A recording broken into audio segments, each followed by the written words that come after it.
Baik, bismillahirrahmanirrahim. Assalamualaikum warahmatullahi wabarakatuh. Waalaikumsalam Waalaikumsalam warahmatullahi warahmatullahi wabarakatuh. wabarakatuh. Alhamdulillahirabbil alamin. Wassalatu wassalamu ala asrafil anbiya'i wal mursalin habibana wa nabiyyana Muhammadin sallallahu alaihi wasallam wa ala alihi wa ashabihi wa man tabi'ahum bi ihsanin ila yaumiddin wa ba'd. Qala Allah ta'ala fi kitabihil karim. A'udzu billahi minasyaitonir rajim. Bismillahirrahmanirrahim.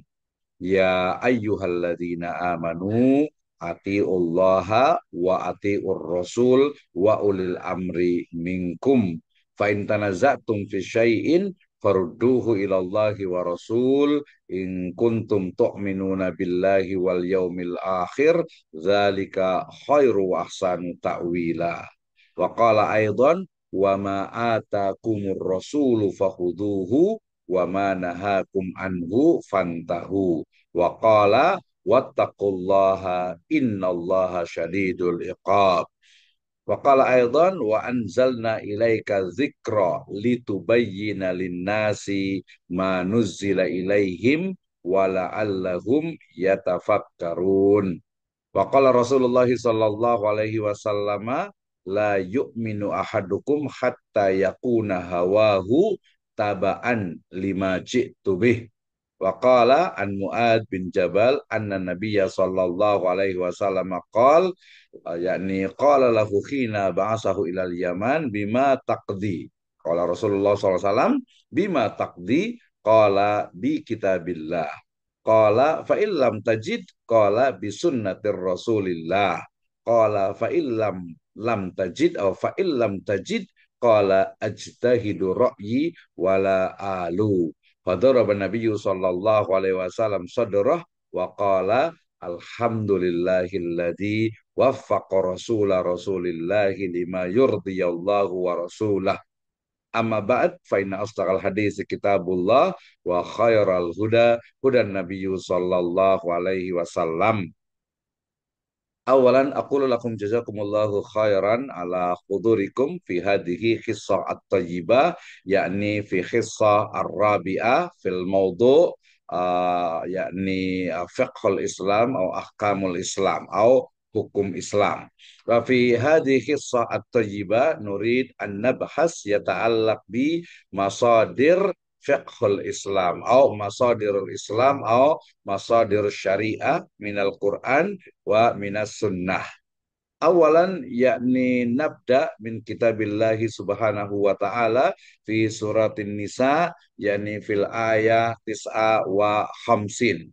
Qala Allahu azza wa jalla ya ayyuhalladzina amanu atiullaha wa atiur rasul wa ulil amri minkum. Fi hadhil ayah arafna anna Allah ta'ala kataba alaina ala kulli muslim idha hunaka yakni masalan ikhtilaf farudduhu ilallahi war rasul. Farudduhu ilallah fi hadhil ayah bimakna ila kitabillah au ila al-Qur'an, ila al-Qur'anil karim. Wa in kuntum au war rasul ya ilallahi war rasul fi hadhil ayah bimakna ila sunnatin nabawiyah. Idzan min hadhil ayah fi suratin nisa arafna anna idza hunnaka ikhtilaf la budda alaina an naruddu ila kitabillah ilal Quran wa ila sunnatin nabawiyah. Naam, wa ila yakni ayatus saniyah hunaka qala Allahu azza wa jalla wa ma atakumur rasulu fakhuduhu wa ma nahakum anhu. Min hadhil ayah alaina an nattabi yakni syariah min Rasulillahi sallallahu alaihi wasallam. Yani wa ma atakumur rasul minal awamir. Masalahnya yakni Rasul sallallahu alaihi wasallam hunaka yani al-amr, yani al-amru ila ta'ah atau ila shalah atau mungkin ila masalah nahyu an baik najas ya. Hadhihi ayat fi suratil hasr, yani fil ayat sabiah. Wal akhirul ayat yani fi suratin Nahl fi ayat arba'a wa arba'in. Qala Allah Ta'ala wa anzalna ilaika dzikra. Al-dzikra fi hadhil ayah bimakna yakni Al-Qur'an. Wa min natijatul Qur'an litubayyina linnas ma nuzzila ilaihim.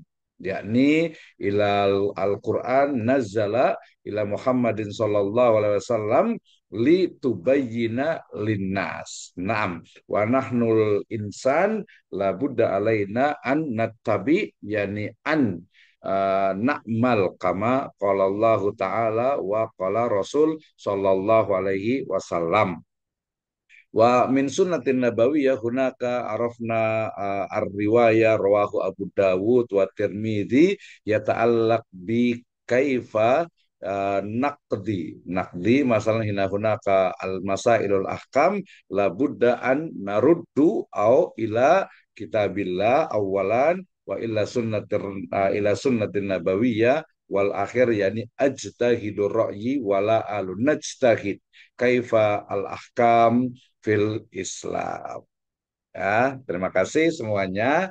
Sebagai pembukaan ya, ini ayat dan hadis terkait dengan materi hari ini yaitu sumber-sumber hukum Islam. Fil lughatil Arabiyyah yakni masadirul ahkam. Ya, sumber-sumber hukum. Kita boleh menyebutnya dengan masadir syariah, sumber-sumber syariah atau sumber-sumber hukum Islam. Ya, kemarin kita sudah belajar tentang apa perbedaan antara syariah, kemudian fikih, dan juga konun, serta konsepnya adalah hukum Islam. Nanti akan saya tanyakan nih ke Pak Hartoyo nih ya, dengan yang lainnya juga, Pak Yeda dan yang lainnya, apa sih beda antara syariah, kemudian fikih, kemudian konun, dan juga mata kuliah kita yaitu hukum Islam. Saya tanya ke Teh Siti juga nanti ya, Bu Siti juga ya.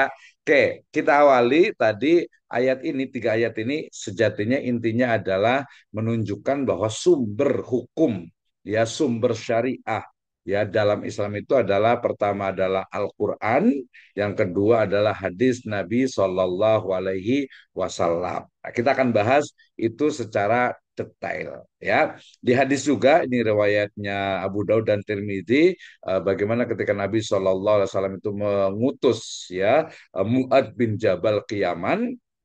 Kemudian beliau bertanya tentang bagaimana ketika engkau mendapati masalah, kemudian menyelesaikan masalah itu dengan apa? Maka Mu'ad menjawab di sini, qala bi kitabillah, dengan Alkitab, yaitu dengan Al-Quran. Kemudian kalau tidak dalam Al-Quran, qala bi sunnatin nabawiyah, dengan sunnah Rasul. Kalau tidak ada di dalam Al-Quran, tidak ada di dalam sunnah, dengan apa? Maka Mu'ad bin Jabal menjawab, ajtahidur ra'yi wala alu. Saya akan berijtihad ya, saya akan bersungguh-sungguh dalam menetapkan hukum itu ya dengan semangat, dengan spirit, dengan nilai-nilai dari Al-Qur'an dan As-Sunnah. Maka mendengar itu Rasul setuju ya, beliau sepakat dan berkata alhamdulillah segala puji bagi Allah Subhanahu wa taala waffaqa rasulillahi lima yurdiyallahu wa rasulah. Ya, ini berarti menunjukkan bahwasannya di sunnah sendiri atau di hadis sendiri jelas sekali bagaimana sistematika ataupun masodir atau sumber atau the resource of Islamic law. Oke, ya. Kita mulai dari, saya yakin ini semuanya sudah paham semuanya tentang Al-Quran sebagai kitabillah, sebagai kitab suci kita. 6 minal awal, dari pertama, dari awal ya, bahwa yang namanya Al-Quran itu secara bahasa berasal dari kata kerja. Ya, kata kerja itu dalam bahasa Arab namanya itu adalah fiil ya. Nanti ada fiil madhi, ada fiil mudhari, ada fiil amr ya. Jadi kata-kata istilah Al-Quran itu berasal dari bahasa qoro'a, berasal dari bahasa Arab, kata kerjanya adalah qoro'a. Qoro'a itu artinya membaca. Ya, qoro'a itu fi'il madhi atau kata kerja bentuk lampau. Ya, in English maybe past tense. Ya, qoro'a itu artinya membaca atau telah membaca. Nah, kemudian ketika sedang membaca, yakro'u. Kalau saya sedang membaca, akro'u. Kalau saya sudah membaca, koroktu. Jadi kalau ditanya Al-Quran secara bahasa apa, secara etimologi, Al-Quran secara etimologi berasal dari bahasa Arab, yaitu kata kerja qoro'a, yaqro'u, Qur'anan. Kalau Qur'anan itu sudah menjadi masdar, au kiro'atan. Sehingga secara bahasa Al-Quran itu adalah maknanya adalah bacaan. Ya, bacaan. Qoro'a, yaqro'u, Qur'anan, kiroatan, Iqra la taqra dan seterusnya itu di ilmu sorof. Ini kayaknya udah pernah belajar nih ya tentang nahwu sorof atau gramatikal dari bahasa Arab. Nah, ini secara bahasa atau etimologi. Oke, kemudian amma fil istilahin Al-Quran huwa kalamullah alladzi nuzzila ila Muhammadin sallallahu alaihi wasallam yakni madza min Jibril alaihi salam lil huda wal furqan. Ya, jadi secara bahasa, secara istilah, Al-Quran itu adalah kalam Allah Subhanahu wa Ta'ala. Kalam, ya, dalam bahasa Indonesia menjadi firman. Sebenarnya maknanya sama ya, kalam itu ya firman, ucapan gitu ya, sama sebenarnya. Cuman biasa bahasa Indonesia kan lebih menghormati, jadi menyebutnya dengan firman. Kalam Allah Subhanahu wa Ta'ala yang diturunkan kepada Nabi Muhammad Sallallahu Alaihi Wasallam melalui malaikat Jibril untuk sebagai petunjuk bagi manusia, kemudian diawali dengan surat Al-Fatihah dan diakhiri dengan surat An-Nas serta membacanya adalah ibadah. Nah, itu definisi yang lengkap dari Al-Qur'an. Saya ulang lagi, jadi Al-Quran secara istilah, secara terminologi adalah kalamullah, firman Allah Subhanahu wa taala yang diturunkan kepada Nabi Muhammad sallallahu alaihi wasallam melalui malaikat Jibril yang diawali dengan surat Al-Fatihah, diakhiri dengan surat An-Nas dan membacanya adalah ibadah. Oh, tadi ada petunjuknya ya, ada petunjuk dan pembeda itu adalah fungsinya. Ya boleh dalam definisi pengertian itu kadang ada tujuannya juga. Baik, jadi secara normatif sumber hukum tertinggi atau disebut dengan marji'ul aula, masodirul awal atau masodirul ula adalah Al-Quran dan juga nanti As-Sunnah. Disebut dengan nas ilahi yang mengikat. Ya karena semua sepakat bahwasanya Al-Quran itu adalah apa? Dikatakan tuh wa nunazzilu minal Qur'an ma huwa syifa. Ya, dalam ayat yang lain dikatakan kan inna nahnu ya Allah Subhanahu wa taala berfirman a'udzubillahi minasyaitonir rajim inna nahnu nazzalna dzikra wa inna lahu lahafidun. Sesungguhnya kami Allah Subhanahu wa taala yang telah menurunkan Al-Qur'an dan kami pula yang akan menjaganya. Jadi Al-Quran itu sudah mutawatir, sudah jelas, sudah clear, la raiba fih huda lil muttaqin. Nah, itu di surat Al-Baqarah di awal ya. Ini adalah pengertian dari Al-Quran. Yang kedua, hadis ya. Al-hadis hunaka al istilahat muradif minal hadis atau muradif bil hadis as-sunnah wa aidon al khabar dan juga al asar. Kemarin sudah sempat dibahas ya. Jadi hadis secara bahasa itu berasal dari kata-kata hadasa. Ya, hadasa itu artinya baru. Ya, perihal baru. Kadang al hadis itu juga artinya adalah ucapan atau juga khobar, berita. Ya, jadi al hadis itu adalah secara etimologi itu adalah hal baru, muhdasat, ya, ucapan, qaul dan juga khobar. Ini secara bahasa. Ya, nanti hadis itu ada sinonimnya, muradifnya, istilah-istilah yang sama, yaitu ada hadis, ya, kemudian ada sunnah, kemudian ada khobar, ada juga nanti asar. Ya minimal itu ada empat nih, ya. Ada empat istilah yang maknanya itu sama ya. Tadi ada hadis, ada sunnah, kemudian ada khobar, kemudian ada asar. Amal fil istilahin al hadis huwa ma utifa ilan nabiyyi sallallahu alaihi wasallam min qaulin au fi'lin au takririn au sifatin. Ya, di sini tidak tertulis ya. Jadi yang namanya hadis itu adalah ma udifa ilan nabiyyi sallallahu alaihi wasallam. Semua yang disandarkan, yang dinisbatkan kepada Nabi Muhammad sallallahu alaihi wasallam ya berupa ucapan, kemudian perbuatan, kemudian takrir dan juga sifat beliau. Ya, kalau kita perspektif ilmu hukum berarti ya yang menjadi pegangan atau yang menjadi sumber hukum.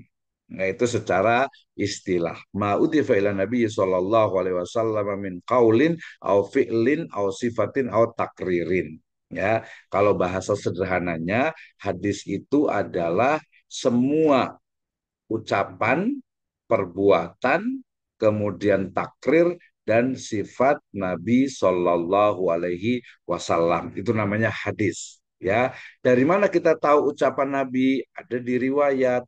Dari mana kita tahu perbuatan beliau? Dari riwayat. Dari mana kita tahu takrir beliau? Dari riwayat. Dari mana kita tahu sifat beliau, pakaian beliau, cara belajar, berjalannya beliau, tidurnya beliau, semuanya dari riwayat yang disebut dengan riwayatul hadis. Ya.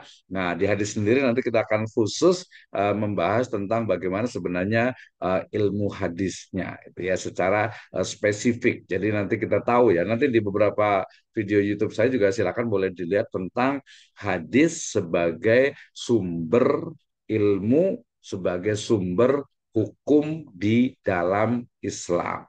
Ya, itu harus jelas apalagi ini kan calon sarjana hukum nih ya. Baik, jadi secara normatif bahwa sumber hukum ya di dalam Islam itu adalah Al-Qur'an dan juga As-Sunnah.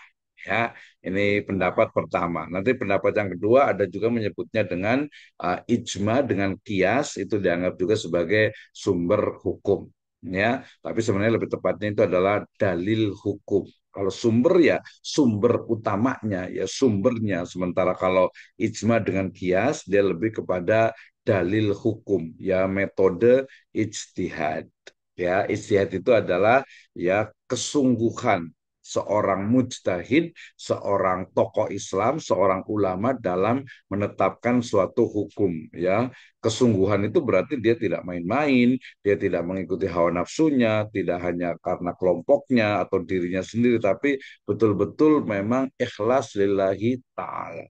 Nah, seperti itu ya. Baik, karakteristik dari Al-Quran ya alhamdulillah di hadal yaum nabahas yata'allaq bi kitabillah dengan Al-Quran. Jadi ini bukan hanya bicara tentang kuliah, tapi kita bicara tentang we are as a Muslim. Ya, kita sebagai seorang Muslim harus paham terhadap kitabullah, terhadap kitab suci kita. Nah, karakteristik Al-Quran min isil Quran ya dari kekhasan Al-Quran yang pertama itu adalah ilahiyah dan kepastian ya ilahiyah dan kepastian maksudnya apa kalam Allah itu maksudnya adalah firman Allah ya atau bahasa sederhananya ucapan Allah gitu ya jadi kalam Allah dengan otoritas transenden ya dan kepastian bacaan atau tawatur ya jadi karakter pertama dari Al-Quran yang pertama itu adalah yakin itu adalah dari Allah Subhanahu wa taala transenden dan juga pasti. Ya, pastinya apa? Ya, surat Al-Baqarah tadi. A'udzubillahi minasyaitonirrajim. Bismillahirrahmanirrahim. Alif lam mim. Zalikal kitabu la raiba fih. La raiba fih. Tidak ada keraguan di dalamnya. Namanya tidak ragu ya berarti pasti. Yakin bahwasanya Al-Quran itu adalah pasti benar. Oke. Kemudian yang kedua adalah cakupannya luas. Mencakup norma ritual, moral, sosial, dan hukum publik dengan prinsip umum atau kuliah. Ya, jadi karakteristik dari Al-Quran itu ya kitab suci yang kita baca setiap hari minimal di dalam sholat itu adalah kitab suci atau Al-Quran yang cakupannya itu luas ya, mengatur seluruh sendi kehidupan manusia baik secara umum kuliah ataupun secara khusus tafsiliyah. Ya, kuliah maksudnya apa? Kuliah itu artinya adalah umum, general. Jadi makna-makna atau ayat-ayat yang sifatnya itu umum, ya, umum dalam artian itu bisa digunakan untuk beberapa permasalahan. Ya, kayaknya untuk beberapa permasalahan. Ada juga yang sifatnya itu adalah khusus, ya. Misalnya ayat tentang apa waris, misalnya, ya. Itu kan sudah jelas, ya. Ayat waris itu sudah jelas, ya. Kemudian ayat tentang pernikahan, ya. Sebenarnya ayat tentang jinayah juga sudah clear, sudah jelas gitu ya. Tapi nanti dalam prakteknya karena merujuk kepada perkataan dari Imam Asy-Syatibi yang beliau mengatakan ya taghayyuril fatwa bi taghayyuril azmina wal amkina wan niyah wal awaid ya. Jadi hukum itu atau fatwa itu bisa berubah karena waktu, tempat dan juga awaid kebiasaan yang ada di masyarakat. Nah, itu ya. Jadi karakteristik yang kedua, kita yakin, kita percaya sepenuhnya bahwasanya Al-Quran itu membahas seluruh sendi kehidupan manusia. 6. Hadza fisani. Ama fisalis, yang ketiga adalah fungsi dinamis, di mana Al-Quran mengandung mekanisme abrogasi. Ya, abrogasi itu berarti ada yang sifatnya nas, ya, dan juga ada yang sifatnya itu apa? Perincian atau tahsis untuk adaptasi kontekstual. Nah, ini menarik ya ketika para apa profesor, para pakar dari Western itu mengkaji tentang Islam, di sana memang ada beberapa pendapat ya. Pertama adalah kaitan kalau yang sudah pasti itu adalah misalnya tentang tahapan pengharaman riba gitu ya. Jadi kalau kita bicara tentang riba, kemudian kita bacanya yang hanya di surat Al-Maidah saja ya wala taqulu apa dikatakan Al-Maidah itu apa la taqulur riba adhafam mudhafah. Janganlah kalian itu mengonsumsi riba yang berlipat ganda. Kalau kita hanya membaca ayat ini, berarti berarti yang berlipat ganda juga, yang berlipat ganda saja dong, yang sedikit boleh tidak ya. Kenapa? Karena ayat ini kemudian mansuh ya oleh ayat yang lainnya, yaitu di surat Al-Baqarah ayat 275. Di mana Allah Subhanahu wa taala berfirman, "A'udzubillahi minasyaitonirrajim." Alladzina yaquluna riba la yaqumuna illa kama yaqumul ladzi yatakhabbathu syaitanu minal mas dzalika bi annahum qalu innamal bai'u mislur riba wa ahallallahu al-bai'a wa harrama riba ya wa harrama riba itu adalah final destination atau final law ya hukum final dari masalah riba di dalam Islam ya. Tapi nanti ada juga yang dia itu berkembang selain riba, dia masalah-masalah yang sifatnya itu mungkin adanya tadi perkembangan dan juga perubahan yang terjadi di masyarakat. Ya, sebenarnya kalau masalah riba kan clear ya, tapi kemudian nanti ada beberapa permasalahan yang apakah ini dia secara khusus sama dengan riba atau mungkin interpretasi yang berbeda. Nah, ini kita bisa diskusikan. 6. Ini adalah karakteristik dari Al-Quran sebagai kitabullah. Ya, adapun karakteristik dari hadis yang pertama adalah tadi ya merujuk kepada ayat sebelumnya. Kita bicara ini karakteristik dari hadis yaitu fungsi penjelas. Ini kita bisa lihat kembali tadi di ayat yang kedua. Ya, sebenarnya yang ketiga juga sama nih. Yang ketiga aja ya dalam surat An-Nahl ayat ke-44. Allah Subhanahu wa taala berfirman, wa anzalna ilaika dzikra ya dan kami Allah Subhanahu wa taala telah menurunkan az-zikra yaitu Al-Qur'an. Nah, keywordnya di sini litubayyina linnas ya agar engkau menjelaskan kepada manusia. Maknanya berarti Nabi Muhammad SAW itu menjelaskan kepada manusia dalam hadis-hadisnya. Sehingga hadis karakter yang pertama itu adalah fungsi bayan Bayan itu artinya penjelasan. Ya, menjelaskan itu bayan litubayyina linnas ya, menjelaskan, merinci, mengaplikasikan ayat-ayat Al-Qur'an dengan detail dan praktis. Ya, contoh dalam ibadah mudah sekali. Misalnya dikatakan wa aqimus sholat wa atuz zakat. Ya, wa aqimus sholat, laksanakanlah sholat. Nanti ada agar juga warka'u ma'ar rokiin, rukulah bersama orang-orang yang ruku misalnya. Itu kan sifatnya berarti bagaimana nih cara misalnya sholatnya, cara rukunya, ya ada cara sujudnya. Nah itu kalau di Al-Quran tuh dia apa istilahnya tuh ya general, ya general umum gitu ya. Nanti jelasnya ada dalam Al-Quran di dalam hadis, ya dalam hadis misalnya ada juga yang sedikit khusus ya, misalnya dalam surat Al-Maidah tentang wudhu. Ya dikatakan apa? Idza kumtum ila sholati faghsilu wujuhakum wa aydiyakum ilal marafiq wamsahu usikum. Ya, nanti wamsahu biru usikum dan usaplah ya kepala kalian biru usikum. Nah, ini nanti kajian hukum Islam ya dalam bidang ibadah. Nanti kalau dalam hukum yang lain juga banyak. Jadi kata-kata di surat Al-Maidah itu ya wamsahu biruusikum dan basuhlah, usaplah itu dengan ruusikum ya kepala-kepala kalian. Maksudnya adalah hendaklah membasuh kepala. Nah, kata-kata ya atau ba itu dalam gramatikal bahasa Arab dia adalah harfu jar atau huruf jar. Nah, bisa maknanya itu itu bisa dengan, ada juga menafsirkannya dengan sebagian kepala. Ya, makanya kalau kita lihat ada orang wudhu itu ada yang membasuh semua kepala, ada yang sebagian dari kepala. Nah, itu adalah dalam interpretasi.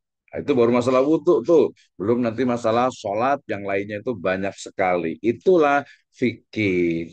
Nah, ingat kemarin ya. Jadi syariah itu adalah kita sebut saja aturan Allah Subhanahu wa taala yang sudah qot'i di dalam Al-Quran dan Sunnah, sementara fikih itu adalah interpretasi, penafsiran, pemahaman seorang ulama, pemahaman seseorang terhadap nas dari Al-Quran. Ya kan ya.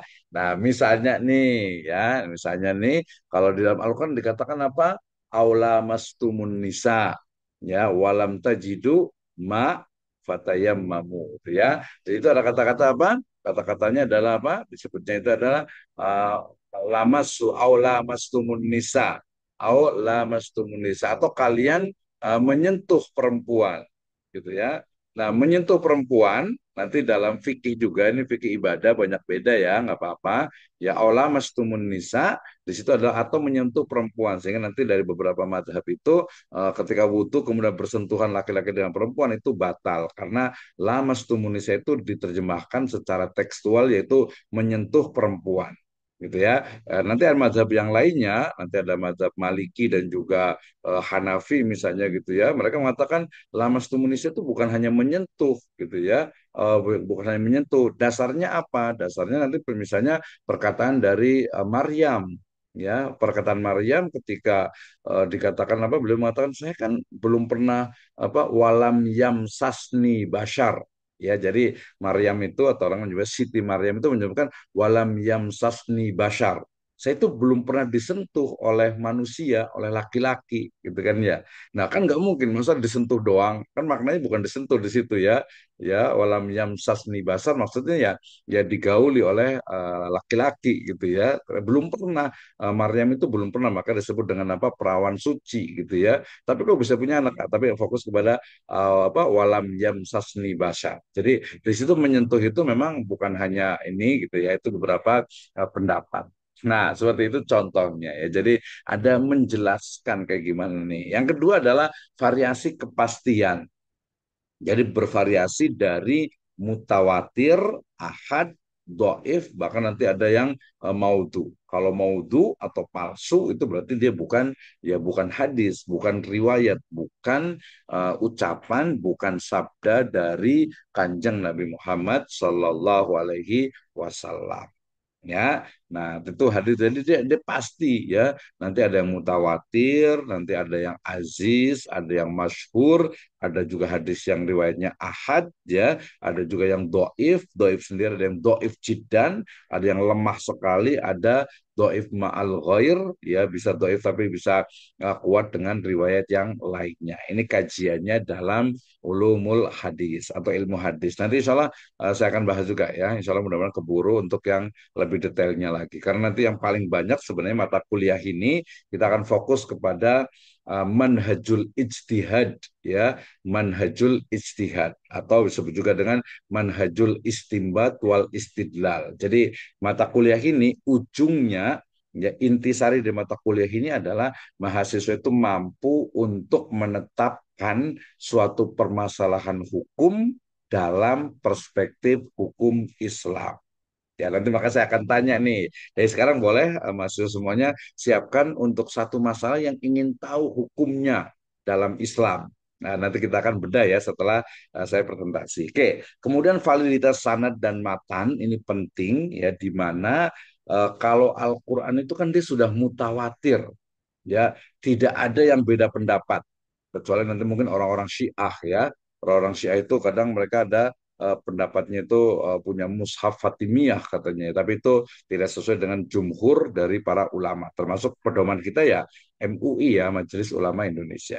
Ya, oke. Jadi validitas sanad ini berkaitan dengan kalau yang kata tadi Al-Quran itu kan sudah lengkap, sudah sempurna, sudah qot'i, sudah pasti benar ya. Sementara hadis itu harus dilihat dulu hadisnya apakah riwayatnya itu dia sahih ya atau hasan atau doif atau mungkin dia bukan hadis ya. Nah, artinya itu maudhu palsu atau mungkin sifat dari apa Israiliyat ya. Kemarin kalau saya kita sudah sempat bahas tentang kenapa ada hadis kok maudhu. Ya kalau hadis maudhu itu bukan hadis gitu ya, itu riwayat yang dibuat-buat ya untuk menghancurkan umat Islam ya, untuk menyerang Islam. Oh kenapa ada? Ya ada banyak. Kenapa? Karena umat Islam mulai dari ketika di zamannya Nabi Muhammad SAW, kemudian para sahabat, kemudian tabiin, tabiut tabiin, di masa tabiut tabiin sendiri gitu ya, itu banyak orang-orang ya zaman dulu orang-orang Persia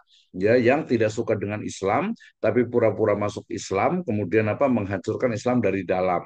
Ada juga orang-orang dari Romawi gitu ya, kemudian orang-orang dari Ahlul Kitab ya dari kalangan dulu itu Bani Israel gitu ya, yang mereka menceritakan tapi seolah-olah itu dinisbatkan kepada nabi padahal bukan.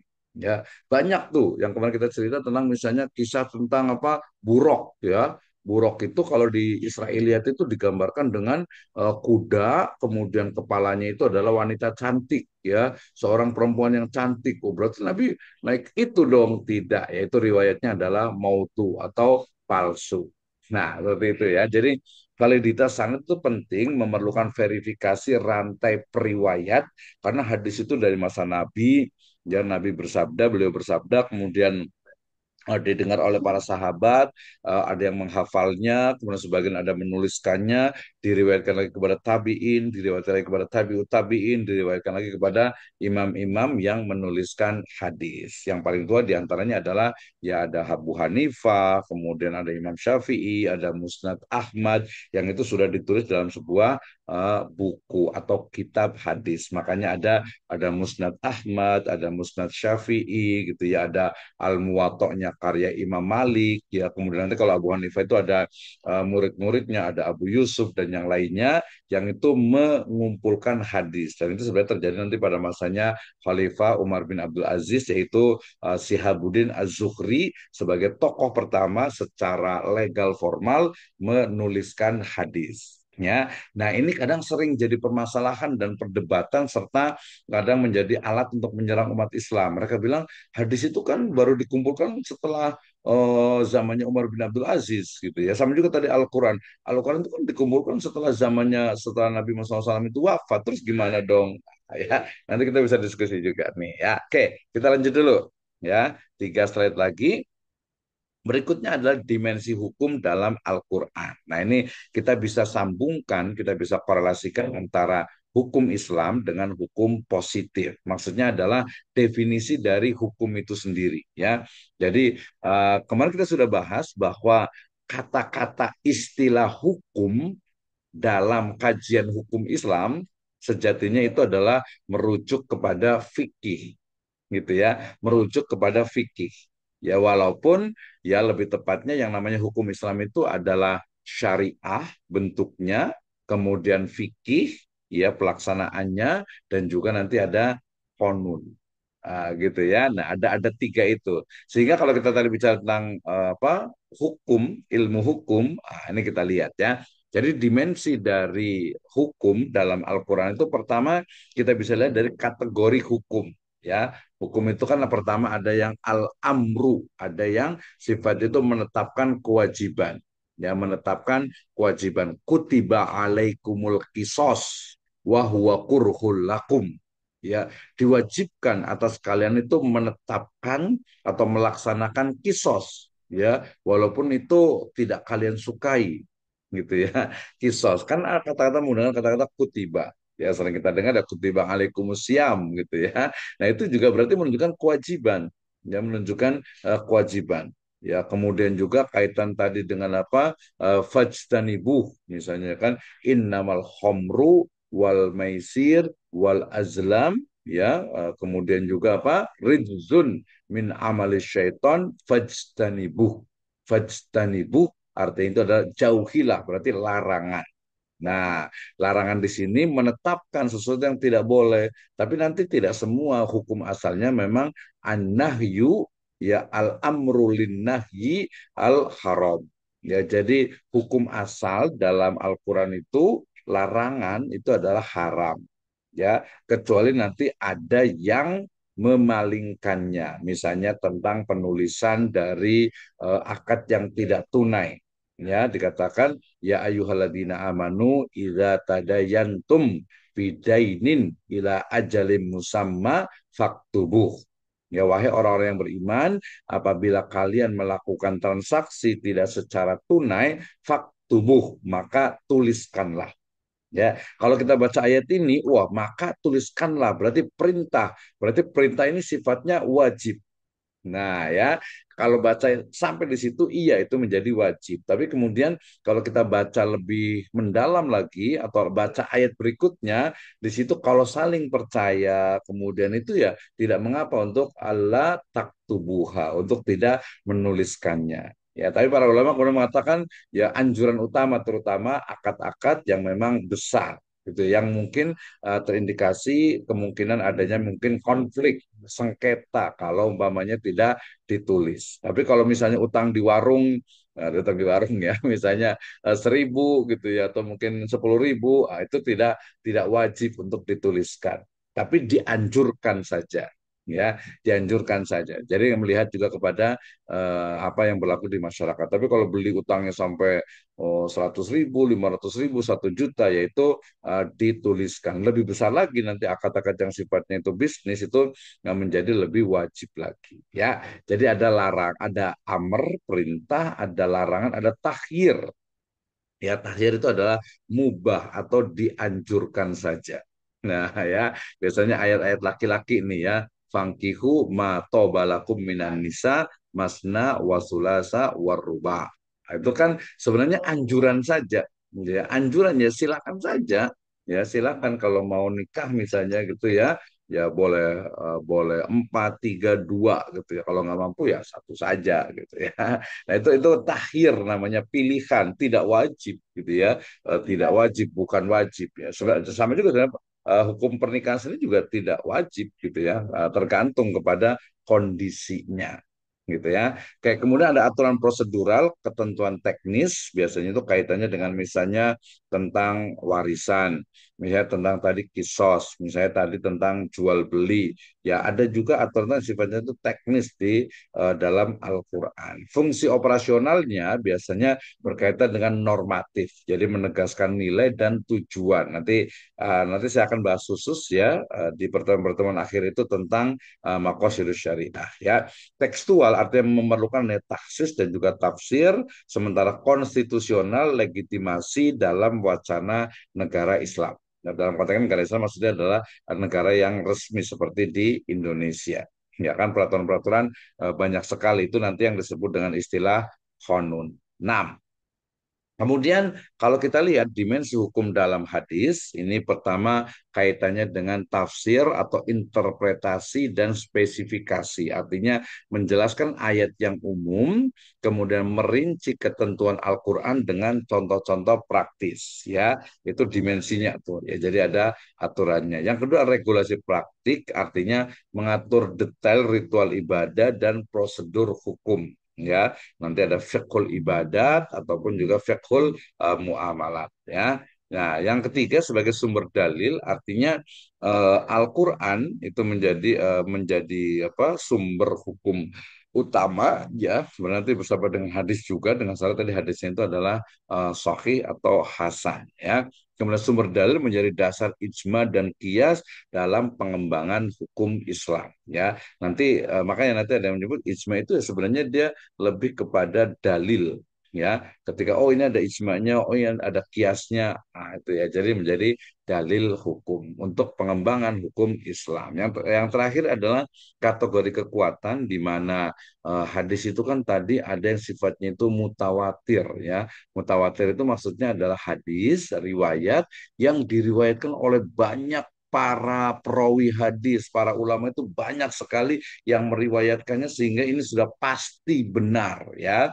Contoh benarnya hadis itu yang paling mudah ya adalah hadis yang ada di dalam kitab Sahihul Bukhari ya dan Sahihul Muslim. Makanya kita sering mendengar istilah hadis riwayat Bukhari dan Muslim atau muttafaqun alaih. Jadi Imam Bukhari itu mengumpulkan hadis berjalan berhari-hari berbulan-bulan mencari hadis berguru kemudian dicatat dijadikan satu ya bukan hanya mencatat saja tapi memeriksa setiap orang yang meriwayatkan hadis itu ya dan wajib harus orang itu jujur, orang itu amanah, orang itu memang soleh gitu ya. Nah itu termasuk juga nanti Imam Muslim dan beberapa a'immah, imam-imam yang lainnya yang memang menjadi mukharrijil hadis, para penulis hadis. Ya, jadi ada yang mutawatir, ada yang ahad, ada yang sahih, ada yang hasan, ada yang doif. Nah, nanti masing-masing implikasi itu berbeda. Di sini nanti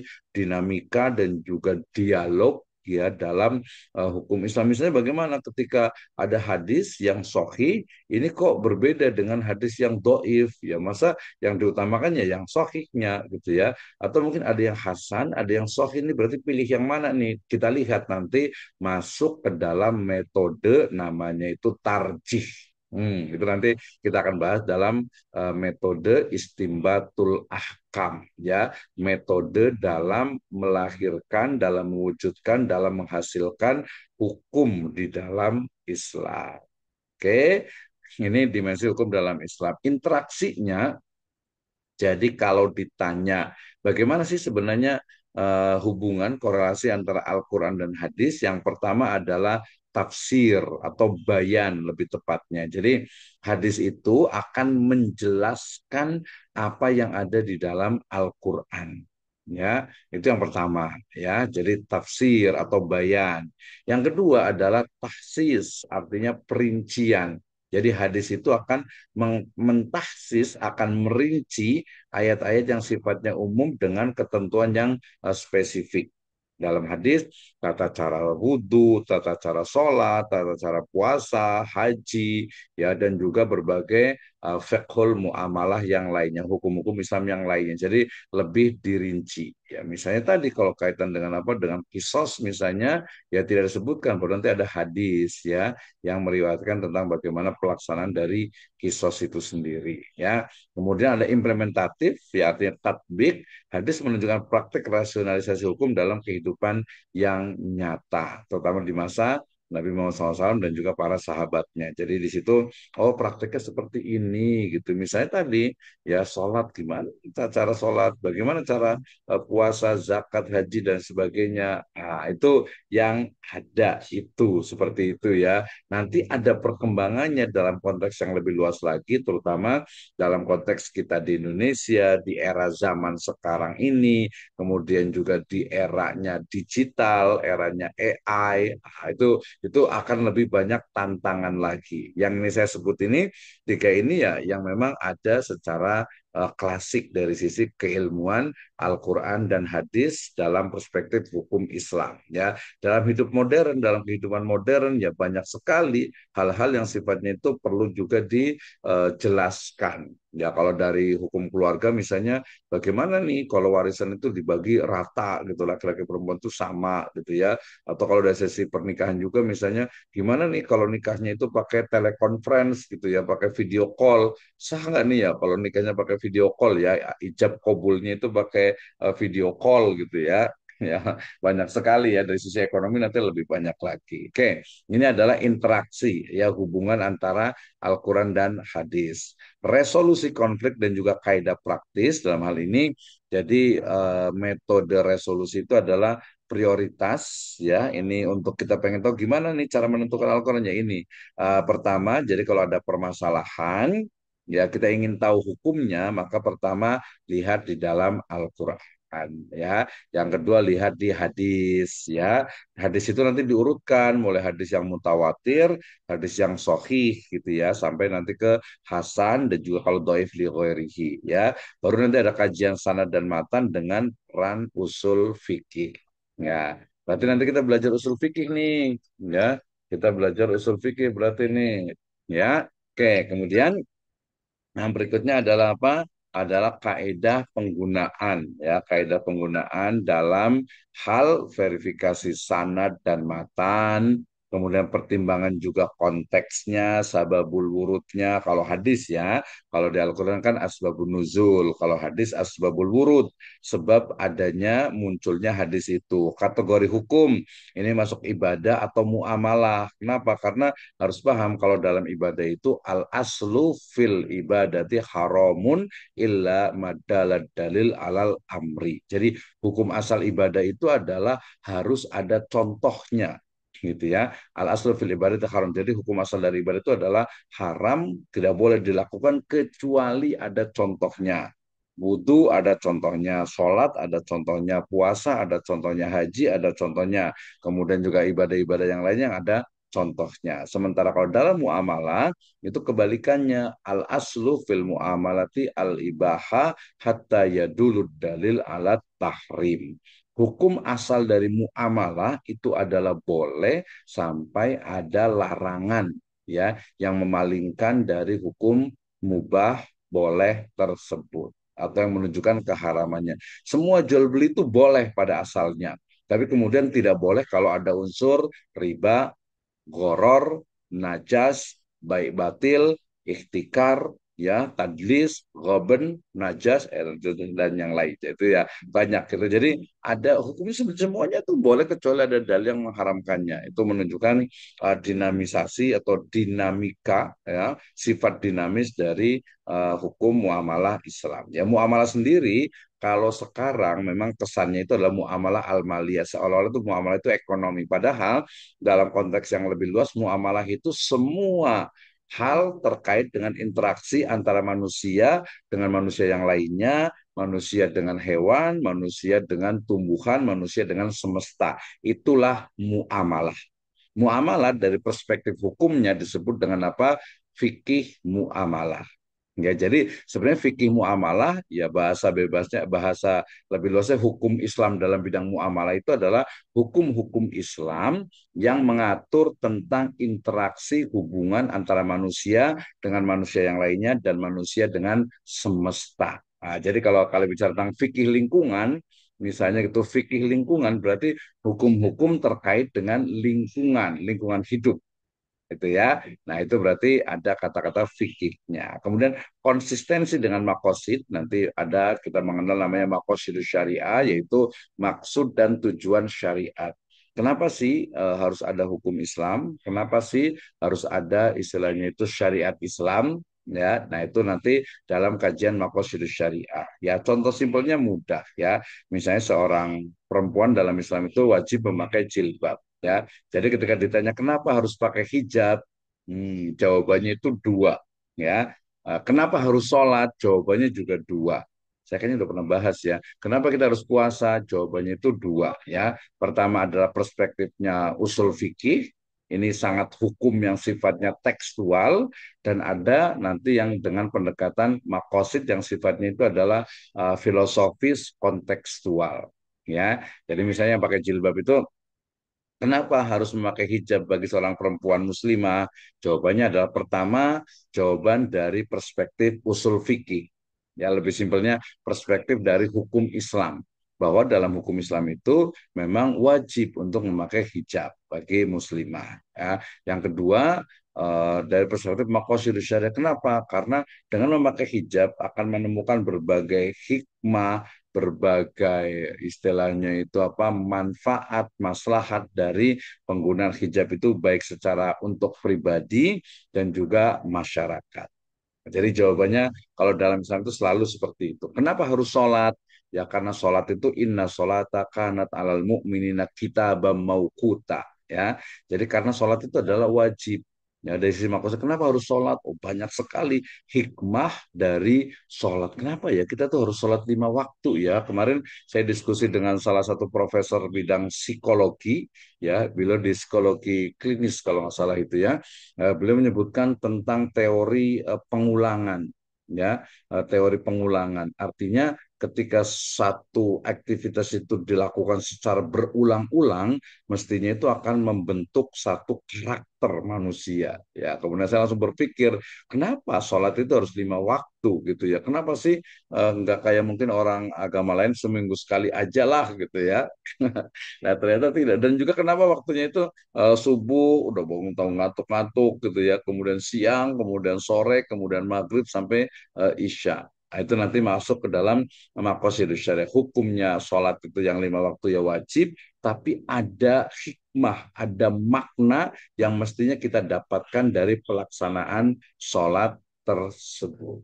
Ya, nah, ini dari sisi penggunaan. Last terakhir, kesimpulan pada hari ini adalah yang pertama bahwa komplementaritas ya Al-Qur'an sebagai sumber primer, hadis menjelaskan dan juga proses teknis pelaksanaannya dengan karakteristik kepastian yang berbeda.